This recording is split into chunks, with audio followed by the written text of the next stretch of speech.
नमस्कार दोस्तों, स्वागत है आपका प्रगति एमबीपीएस यूट्यूब चैनल पर। अब हम आर्थिक परिदृश्य में चर्चा में रहे महत्वपूर्ण मुद्दों को पढ़ेंगे। इसके अंतर्गत सबसे पहली बात देश की 12वीं महारत्न कंपनी के बारे में है। सितंबर 2022 में ग्रामीण विद्युतीकरण निगम को देश की 12वीं महारत्न कंपनी का दर्जा दिया गया है। अगर हम ग्रामीण विद्युतीकरण निगम रूरल इलेक्ट्रिफिकेशन कॉरपोरेशन लिमिटेड की बात करें तो इसकी स्थापना 1969 में की गई थी और देश में बिजली क्षेत्र के वित्त पोषण से संबंधित ये ग्रामीण विद्युतीकरण निगम एक सार्वजनिक क्षेत्र की कंपनी है। यह एक नॉन बैंकिंग फाइनेंस कंपनी भी है। ये हमने जाना ग्रामीण विद्युतीकरण निगम के बारे में, जो देश की 12वीं महारत्न कंपनी है। अब अगर हम कुछ बातें करें कि हमारे देश में कितनी महारत्न कंपनियां हैं, महारत्न कंपनी का दर्जा किन कंपनियों को दिया जाता है, तो इससे संबंधित कुछ मूलभूत बातें जान लेते हैं। अब हमारे देश में कुल महारत्न कंपनियों की संख्या कितनी हो गई है? 12। ये सभी 12 महारत्न कंपनियां हैं, जैसे भेल हो गई, बीपीसीएल हो गई, कोल इंडिया लिमिटेड हो गई, GAIL, Hindustan petroleum corporation limited, Indian oil corporation limited, NTPC, ONGC, power finance corporation, power grid corporation of India limited, rural electrification corporation limited जो 12वीं बनी है, और steel authority of India limited SAIL हो गई। तो ये सभी 12 महारत्न कंपनियां हैं। अगर हम ये बात जानें कि किन कंपनियों को महारत्न का दर्जा दिया जाता है और इसके पीछे का क्या उद्देश्य है, तो उसकी बातें जानते हैं। तो ये जो महारत्न कंपनियां हैं, महारत्न कंपनियों का दर्जा देने की शुरुआत 2010 से मानी जाती है और इसके पीछे का उद्देश्य बताया जाता है कि जो सीपीएसईज हैं, सेंट्रल पब्लिक सेक्टर एंटरप्राइजेज, केंद्रीय सार्वजनिक क्षेत्र के उद्यम, इनको वैश्विक दिग्गज कंपनियां बनाने के उद्देश्य से इन कंपनियों को महारत्न का दर्जा दिया गया। अब सीपीएसई के बारे में अगर जानें तो ये ऐसी कंपनियां हैं जहां केंद्र सरकार या अन्य सीपीएसई की प्रत्यक्ष हिस्सेदारी 51% या उससे अधिक हो। तो हम बात कर रहे थे कि किन कंपनियों को महारत्न का दर्जा दिया जाता है। तो महारत्न का दर्जा उस कंपनी को दिया जाता है जिसने पिछले 3 वर्षों में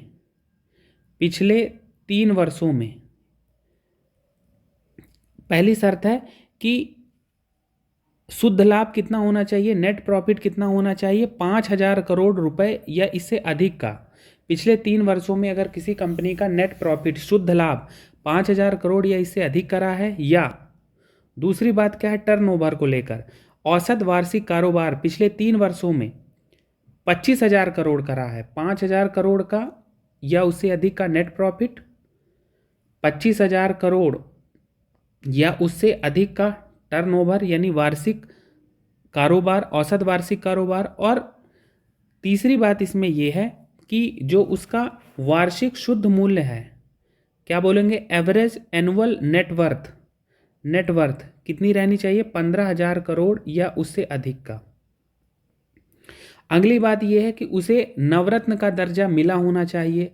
और एक बात यह है कि सेबी के नियामकों के अंतर्गत भारतीय शेयर बाजार में सूचीबद्ध होनी चाहिए। तो अगर ऐसी कंपनी है तो उसे महारत्न का दर्जा दिया जाएगा।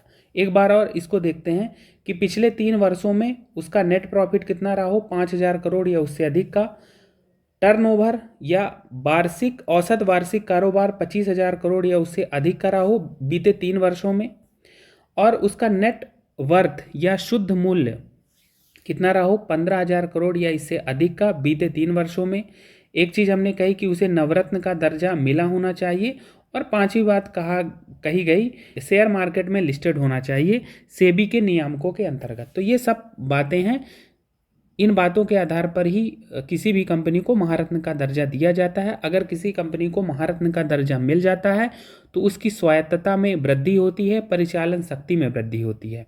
अब अगर हम कुछ और बातें करें तो हमारी प्रारंभिक परीक्षा में इस बार एक प्रश्न पूछा गया था कि जो बीएसएनएल है उसको कब महारत्न कंपनी का दर्जा मिला। तो हम देख लेते हैं कि जो ये महारत्न कंपनियां हैं 12, उनको कब कब महारत्न का दर्जा मिला।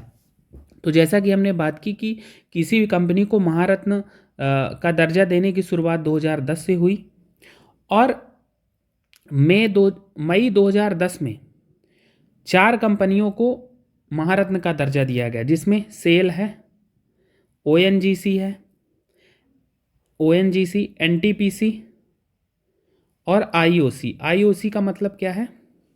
Indian oil corporation limited. NTPC, ONGC का मतलब क्या है? Oil and natural gas corporation limited. और सेल का मतलब है steel authority of India limited. तो मई 2010 में 4 कंपनियों को दे दिया गया महारत्न का दर्जा। फिर अप्रैल 2011 में सीआईएल को महारत्न का दर्जा दिया गया। सीआईएल का फुल फॉर्म क्या है? कोल India limited.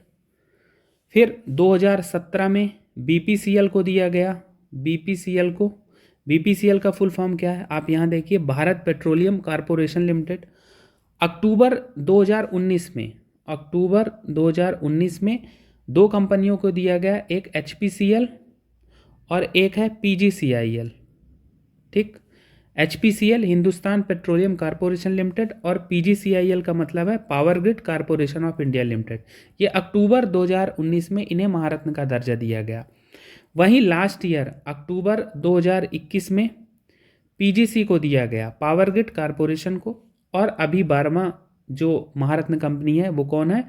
REC LTD, rural electrification corporation limited. तो ये बातें ध्यान रखनी है, हमारे एग्ज़ाम में अभी इसी बार ये पूछा गया था। इस कारण से अब जो हमारी एग्ज़ाम में पूछा गया था वो भेल को लेकर पूछा गया था। तो भेल को कब बनाया गया है? 2013 में। ये चीज़ें छूट गई। फरवरी 2013 में 2 कंपनियों को दिया गया, एक है भेल और एक है गेल। ठीक, तो ये बातें ध्यान रखनी है। एक बार और अगर शॉर्ट में देख लें तो यहाँ पर आप देखेंगे कि जो भारत हैवी इलेक्ट्रिकल्स लिमिटेड है, भेल को 2013 में महारत्न का दर्जा मिला। बीपीसीएल को कब मिला? 2017 में मिला। कोल इंडिया लिमिटेड को, सीआईएल को अप्रैल 2011 में मिला। गेल को कब मिला? 2013 में। Hindustan petroleum corporation limited HPCL को कब मिला है? 2019 में मिला है, अक्टूबर 2019 में। इंडियन ऑयल कॉरपोरेशन लिमिटेड को कब मिला है? 2010 में मिला है। एनटीपीसी को कब मिला है? 2010 में। ओएनजीसी को कब मिला है? 2010 में।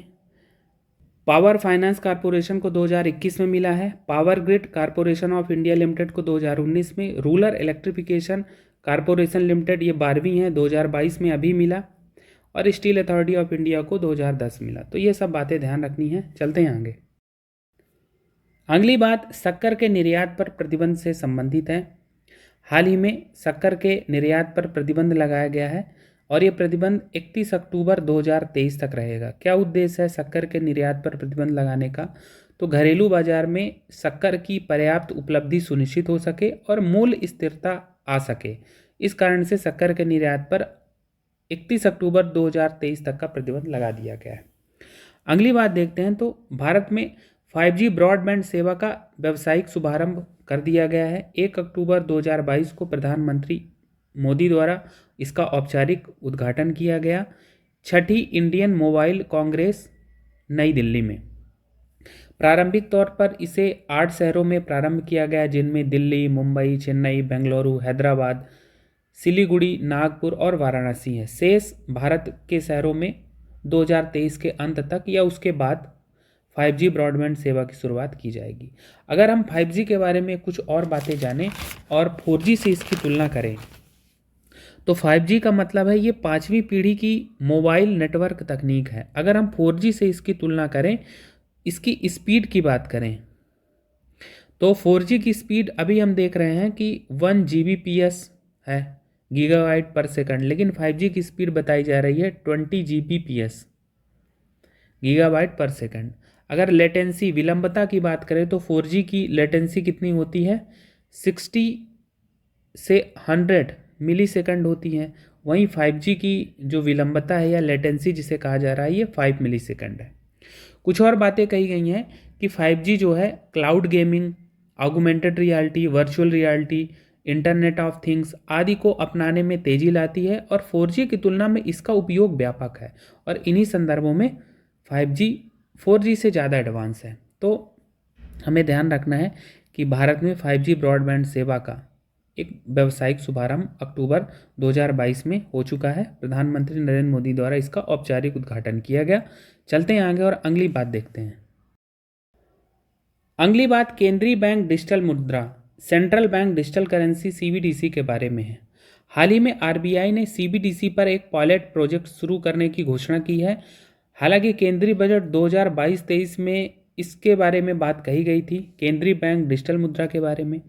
अब अगर हम CBDC के बारे में कुछ बात जानें तो ये देश की मुद्रा का ही डिजिटल रूप है, यानी हम अगर इसे डिजिटल रुपया कहें तो कोई बड़ी बात नहीं है। यानी केंद्रीय बैंक डिजिटल मुद्रा देश की मुद्रा का एक डिजिटल रूप है, डिजिटल रुपया है। RBI द्वारा इसे जारी किया गया है। अब CBDC RBI द्वारा जारी की गई एक वैध मुद्रा है, लीगल टेंडर है, और ये कागजी मुद्रा के तुल्य ही है, अर्थात कागजी मुद्रा के साथ इसका एक्सचेंज हो सकेगा। दो रूपों में ये जारी की गई है, CBDC रिटेल और CBDC होलसेल।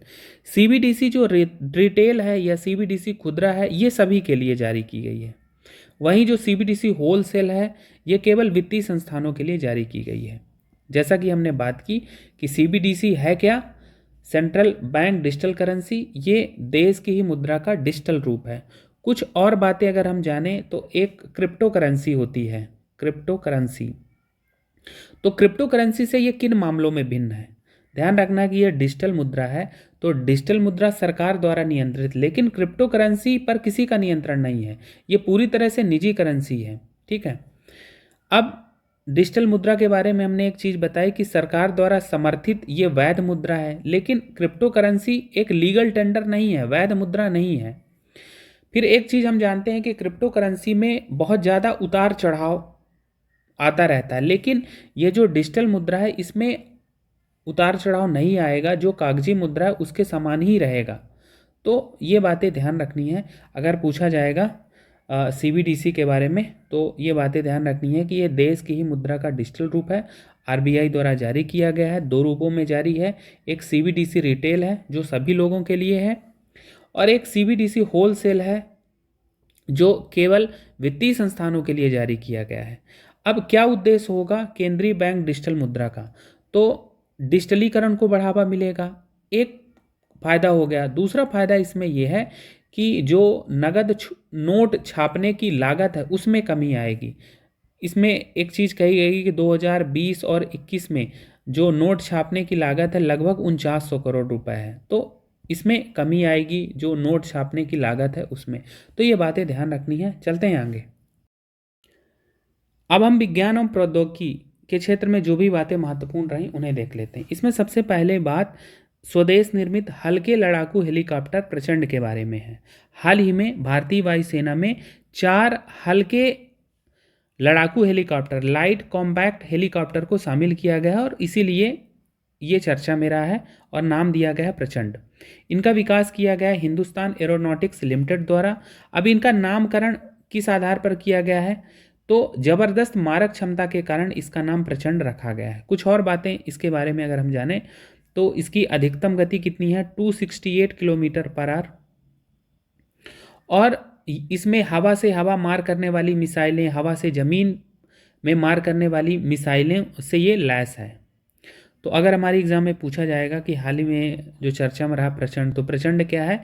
तो ये हल्का लड़ाकू हेलीकॉप्टर है। क्यों चर्चा में रहा है? क्योंकि भारतीय वायुसेना में 4 LCH लाइट कॉम्पैक्ट हेलीकॉप्टर को शामिल किया गया है। विकास किसने किया है? हिंदुस्तान एरोनॉटिक्स लिमिटेड में। तो ये बातें ध्यान रखनी है। चलते हैं आगे, अगली बात देखते हैं।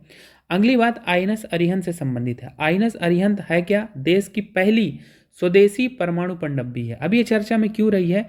क्योंकि INS अरिहंत से सबमरीन लॉन्च्ड बैलिस्टिक मिसाइल का सफल परीक्षण किया गया है 14 अक्टूबर 2022 को बंगाल की खाड़ी में, और इसीलिए ये चर्चा में रही है।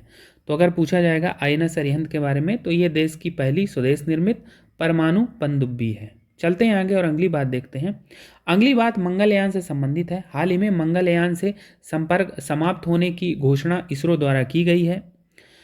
इसरो द्वारा दी गई जानकारी के अनुसार मंगल ग्रह की कक्षा में स्थापित मंगलयान, जिसे मार्स ऑर्बिटल मिशन भी कहा जाता है, 8 वर्ष तक विभिन्न जानकारियों के संप्रेषण के पश्चात अंतरिक्ष में विलीन हो गया। अब इससे संपर्क समाप्त होने का क्या कारण बताया गया है? ईंधन समाप्त हो जाना, बैटरियों का काम न करना, और इसी कारण से मंगलयान से संपर्क टूट गया है। अगर हम मंगलयान मार्स ऑर्बिटल मिशन के बारे में बात करें तो इसका प्रक्षेपण किया गया था PSLV C-25 के द्वारा 5 नवंबर 2013 को, और लगभग 10 माह बाद 24 सितंबर 2014 को यह मंगल ग्रह की कक्षा में पहुंच गया था। भारत मंगल ग्रह पर पहुंचने वाला चौथा देश है। पहले ही प्रयास में पहुंचने वाला पहला देश था। क्या उद्देश्य था मंगलयान का या मार्स ऑर्बिटल मिशन का? मंगल ग्रह का अन्वेषण करना। तो ये बातें महत्वपूर्ण हैं, पूछी जा सकती हैं मार्स ऑर्बिटल मिशन मंगलयान के बारे में कि इसका प्रक्षेपण किससे किया गया, कब किया गया, मंगल ग्रह की कक्षा में कब पहुंचा, मंगल ग्रह पर पहुंचने वाला भारत कौन सा देश है। ठीक है, तो ये बातें पूछी जा सकती हैं। चलते हैं आगे।